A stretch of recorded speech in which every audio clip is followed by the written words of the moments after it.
Sometimes a single encounter changes more than just a day. It changes someone's destiny. Sometimes the person you reach out to in your darkest moment will be the one who brings light back into your own life. That's exactly how it all began on that rainy, chilly morning when Rowan Hale first saw the woman who seemed to have escaped the storm itself. Before we continue, don't forget to like, subscribe, and let us know in the comments where you're watching this story from, including your country and current time. Rain descended on the city without warning, as if the sky had decided to speak out all its pent-up pain in one fell swoop. Thick drops pounded the glass of the small diner, creating the feeling that the world outside was drowning in gray noise. Usually in the mornings, the place was bustling, smelling of coffee and toast, but today there was only silence and a single customer. Rowan sat by the window, warming his palms over a cheap cup of drink. His eyes were tired, as if he'd lived several lifetimes in a row. Tough shifts, night shifts, endless bills, and a young daughter who needed to be provided for. He'd been living on instant noodles for weeks, and only today had he allowed himself a real breakfast, almost a celebration. For the first time in a long time, he felt like he could breathe a little more freely. But as soon as he lifted the fork, the door swung open with a sharp gust of wind. The woman walked in as if she'd been washed ashore by a storm. Her entire body was shaking, her hair matted together and hanging in heavy strands over her cheeks. Her clothes were torn. There was no warmth on her face, only petrified pain. She looked as if every movement was a struggle. The waitress asked how she could help, but the woman's voice was broken and barely audible. Help, please, That whisper seemed to cut a sliver of space between all the people who had ever felt despair. And Rowan, before he even realized what he was doing, stood up. Perhaps it was the memory of his own losses that spoke to him, or perhaps it was his daughter's voice, saying, "Daddy, when you help others, you give them your sunshine." Or perhaps he simply couldn't sit and watch someone drown before him. He walked up to her, holding his hot breakfast in his hands. "Here, take it," he said softly, although his heart sank. He knew it was still a long time until the next payday.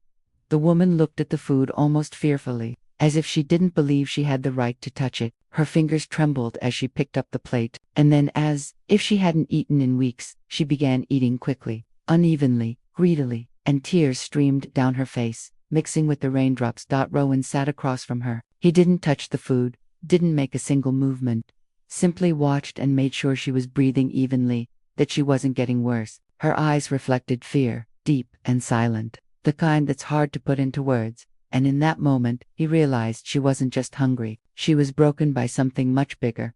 When the woman finally managed to catch her breath, she said her name, but nothing else. No past, no reason, no where she came from. The words stuck in her throat, as if any explanation was too much to bear. Rowan didn't insist. He understood all too well what silence meant after loss. When his daughter's mother died, the whole world around him felt like cotton wool, empty, quiet, painful. He, too, had avoided words, avoided people, avoided anything that might trigger memories. And he saw that same look now, the look of a man running not from someone, but from his own pain. Aravind stared at the empty wrapper for a long moment, as if afraid that if she stood up, this island of safety would melt away. Outside, the rain was gradually subsiding, but she still trembled, like someone who doesn't believe the storm will end. Her breathing was shallow, harsh, and uneven.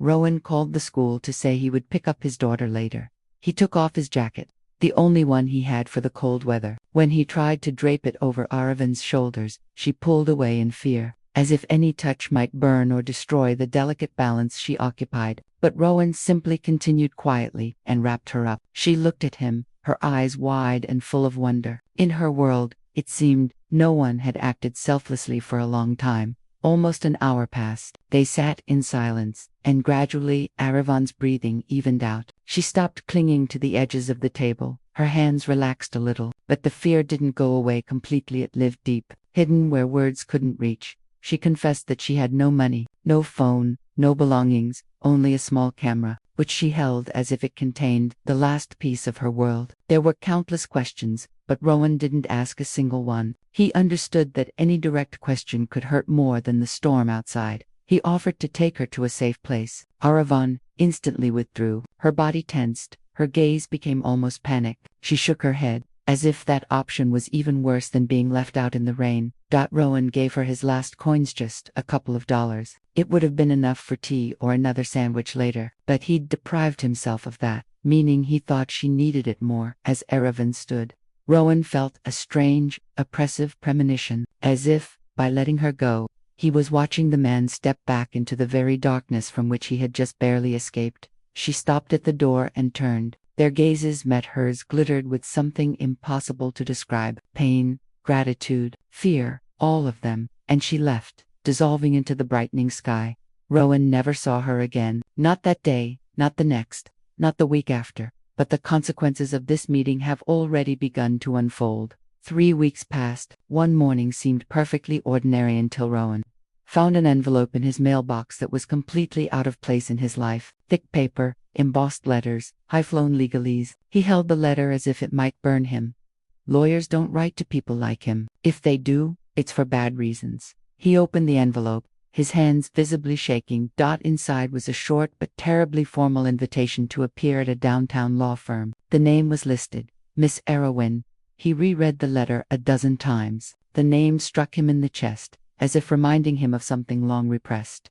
Erevan, it was her. But why? What could have happened? Maybe she's missing. Maybe he needs to identify someone. Maybe he's the last person to see her alive. Thoughts swirled in my head. Fear made me gasp, but he couldn't not go. The next day, leaving Myra at school, he headed to the address. The tall glass building loomed over the street, as if carved from light itself. Inside, everything seemed too shiny, too expensive. He felt out of place there. His clothes were worn, his hands calloused from hard work. But he kept walking, step by step. The assistant led him into a small conference room, with windows overlooking the entire city. Rowan sat down, clenching his fists to hide his shaking fingers. A minute later, 2 lawyers entered. They wore formal suits and walked with confidence. One of them placed a thick folder on the table. "Mr. Hale," he began, "we represent the interests of Miss Erevan." Rowan suddenly tensed up. "She is alive, safe," the lawyer replied calmly, "and thanks in large part to you." The relief was so sudden that he almost lost his balance, but a second later, something else arose: incomprehension. "But why am I here?" The lawyer opened the folder and pulled out a photograph. The picture showed a woman, confident, radiant, elegant, not at all the one he'd seen in the rain. In the photo, she stood in front of a gallery, surrounded by art and bright light. It was her, but it was as if she were a different life, a different body. "Miss Venn," the lawyer explained, "is a renowned photographer, the sole heir to a large family fortune, but in recent months, she has suffered severe psychological trauma. After a dangerous situation involving an attempt to exploit her work, she disappeared, refused help, money, security, simply gone." Rowan shook his head slowly. "But why, was she in such a state?" "Because an injury can ruin everything," the other lawyer replied quietly, "even someone with money, connections, and fame." He leaned forward, "And when she found herself in a moment of complete hopelessness, you gave her hope. You were the first person who saw her as not a homeless person, not a strange runaway, not a burden, but a human being." Rowan swallowed. "Anyone would do that. But no one did," the lawyer answered firmly, "except you." The lawyer opened the folder further and pulled out several documents. Erevan's signature was prominently displayed at the top. "Before she went to the recovery center, where she is now undergoing long-term therapy, she left this for you." Rowan frowned, trying to understand. "What exactly?" The lawyer smiled slightly. "A financial program registered in your and your daughter's names. It provides stable housing, childcare, and 3 years of living expenses while you pursue an education or learn a new profession." Rowan froze as if time had stood still. "It's a mistake. I didn't do anything to." "You gave a man hope," the lawyer interrupted, "when it seemed impossible." Another continued. She said, "He fed me when I felt like a ghost. I want to give him his future back." The words hit harder than any storm. Rowan turned away to hide his tears. He felt as if he were standing on the brink of sleep. Everything was so incredible, unreal, implausible. But the documents were real. The signatures were real. The opportunity to change lives was real. He walked out of the building, clutching the folder to his chest as if it contained light rather than paper. The city before him no longer seemed cold. For the first time in years, he felt that the world could be not only a place of trials, but also a place of second chances. Over the next few months, life began to change, not abruptly, not noisily, but quietly, like a sprout breaking through the earth. He and Myra moved into a small but cozy apartment. The roof no longer leaked. The walls no longer shook in the wind. For the first time in a long time, Mira slept peacefully, without waking from the cold. She made friends, started reading new books, and laughed more often.